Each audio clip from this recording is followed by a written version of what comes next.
देखिए, मैं समझता हूँ कि पहला मैसेज तो उन्होंने ये दिया है कि मुस्लिम लीग नवाज या इत्तेहादी हुकूमत महाज आराई से बचना चाहती है और उनकी कोशिश ये है कि इकानमी के हवाले से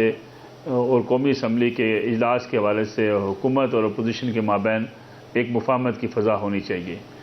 दूसरा मैसेज बड़ा क्लियर है, वो जो कहा जा रहा था कि शायद जो 9 मई के हवाले से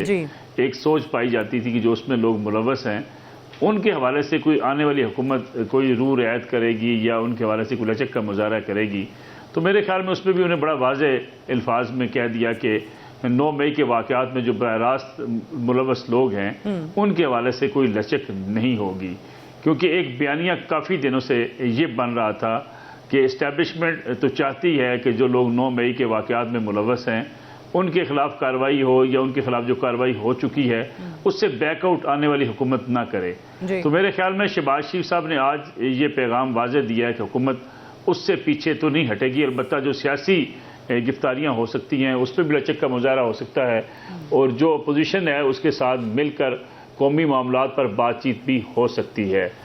दूसरा, अब शहबाज शरीफ साहब के लिए एक बड़ा चैलेंज है, वो है पार्लियामेंट की कार्रवाई। जैसा कि उन्होंने कहा कि अगर आप शोर करेंगे तो मैं उससे ज़्यादा ऊंचा बोलूँगा।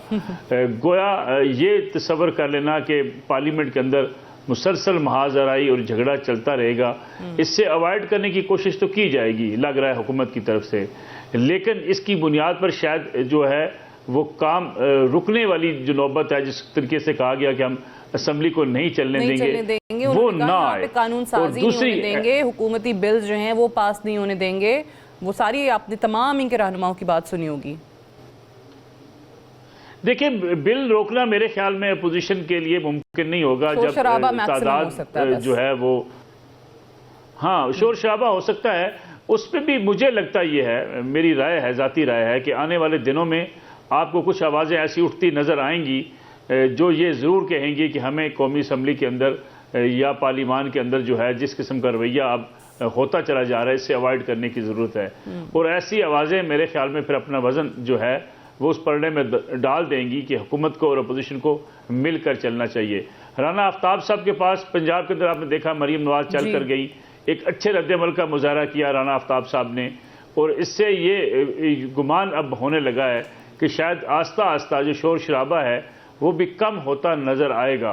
उसकी बुनियादी वजह ये होगी कि जो पार्लियामान में आए हुए लोग हैं वो बार बार ये बात कह रहे हैं कि जिस तरीके से माजी में हुकूमत से हम बाहर निकले, असम्बली से हम बाहर चले गए, अपनी हुकूमतें तोड़ दी, उसका हमें नुकसान हुआ है। तो शायद मेरे ख्याल में ये महाजराई उस नौबत तक न। शहबाज शरीफ साहब के लिए, जिनके बारे में ऑलरेडी ये कहा जाता है कि तमाम हलकों के साथ बड़े अच्छे ताल्लुकात रखते हैं और